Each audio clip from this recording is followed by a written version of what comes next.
আজকে আমরা পশ্চিমবঙ্গের সমগ্র পশ্চিমবঙ্গবাসীর সুরক্ষার দাবিতে, নিরাপত্তার দাবিতে, যেখানে পশ্চিমবঙ্গের বিরোধী দলনেতা এবং বিরোধী দলের 50 জন বিধায়কের নিরাপত্তা নেই, সেখানে বিরোধী দল হিসাবে গোটা পশ্চিমবঙ্গবাসীর নিরাপত্তার দাবিতে আমরা আজকে এখানে আন্দোলন করছি।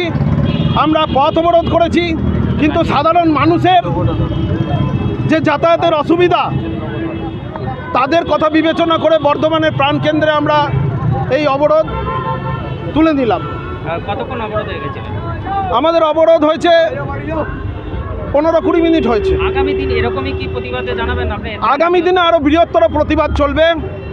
সেই প্রতিবাদ দেখতে পাবে পশ্চিমবঙ্গ সরকার যে কিভাবে ভারতীয় জনতা পার্টি জনগণের স্বার্থে রাস্তায় আছে।